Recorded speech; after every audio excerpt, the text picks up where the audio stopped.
ఇక్కడికి రావాలా? వేదిక మీద ఉన్న పెద్దలందరికీ నాకు కళాభివందనాలు.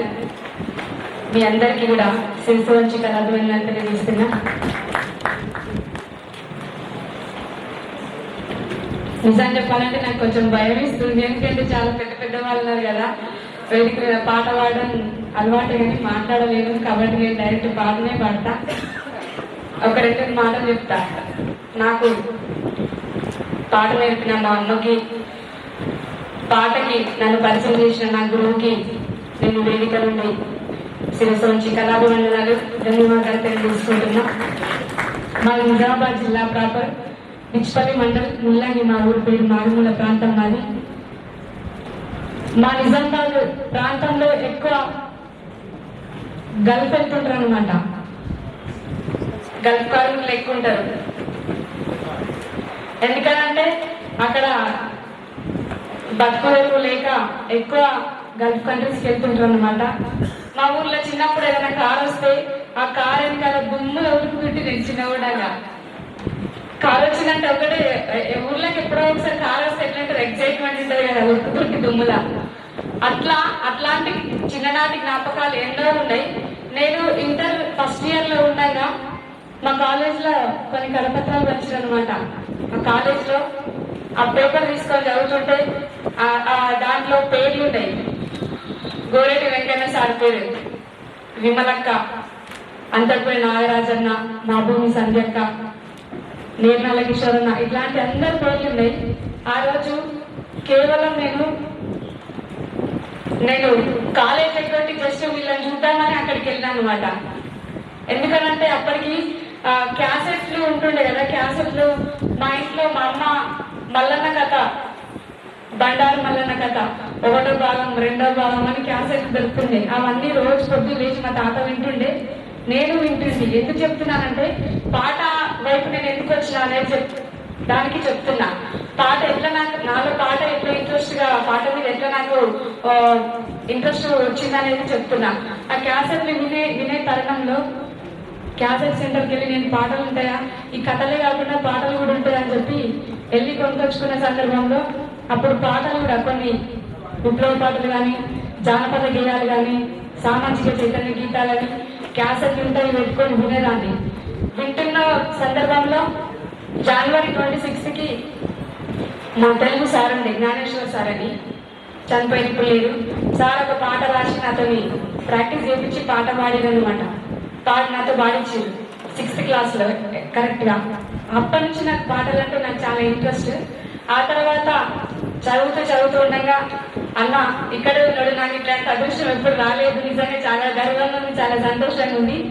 గలగల గలగల పారుచున్నది గంగా గోదావరి, జల జల జల జల ఉరుకుచున్నది కృష్ణా కావేరి, ఇలాంటి నదులకు నిలయమైనది పవిత్ర భారతదేశం. ఈ పాట నేను నేర్చుకొని పాడినా. ఆ తర్వాత నేను 7th 8th క్లాస్కి వచ్చినప్పుడు చింతలయాది గారు రాసిన పాటను నేర్చుకొని నేను మొట్టమొదటిసారిగా పాడినా. నా చిట్టి చేతులు చక్కని రాతలు ఇవ్వలేదయ్యో, నా సంకల మీరిత సాధను నానయ్యో. ఈ పాట వినే ఉంటారు మీరు అందరూ. ఫస్ట్ అన్న పాట నేర్చుకున్నా. ఆ తర్వాత నా స్టడీ ముందుకెళ్ళినా కొద్దీ నేను ఇంటర్ ఫస్ట్ ఇయర్లో ఉండగా వేలకి ఆడిషన్స్ వెళ్ళిన సందర్భంలో నేను సెలెక్ట్ అయినా. అక్కడ మాత్రం గోరెటి వెంకన్న సార్ని డైరెక్ట్గా చూసిన. నేను వెళ్ళినప్పుడు మాత్రం వెళ్ళలేదు, సార్ రాలేదు ఆ రోజుకు అక్కడి నుంచి నా పాటల ప్రయాణం మొదలైంది. కానీ పాట గురించి ఒకటి చెప్తా. పాట అనేది వైరస్ కంటే ప్రమాదం.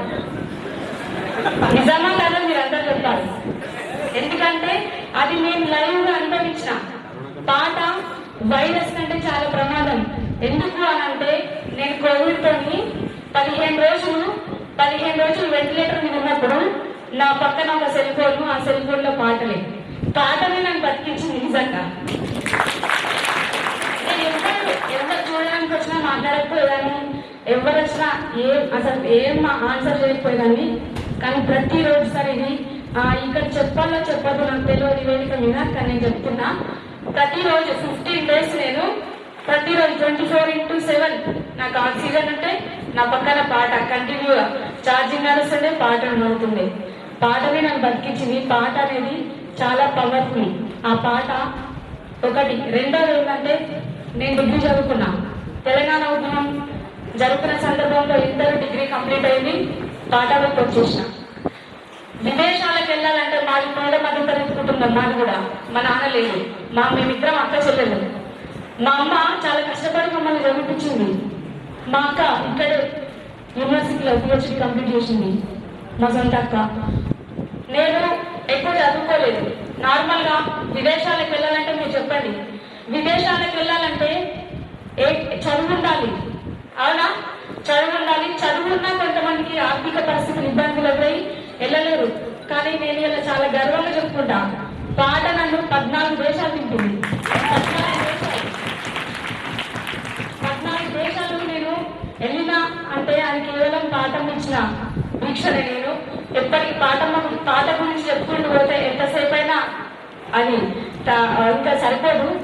పాట నాకు ఇచ్చింది, కానీ పాటకి నేను ఎప్పటికీ రుణపడే ఉంటా. కాబట్టి ఈ అవకాశం కల్పించినందుకు కాశీ సార్కి అందరికీ పేరు పేరున నేను ఆధారంగా తెలియజేసుకుంటున్నా.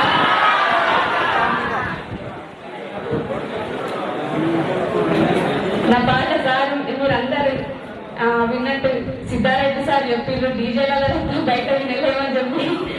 నాకు ఇక్కడ యుద్ధం సపోర్ట్ లేదు కాబట్టి మీరే చప్పాలు పెట్టాలని ఉండాలి. నన్ను వేలాది వేలలో నిలబెట్టిన పాట కూడా మీ అందరికీ తెలుసు.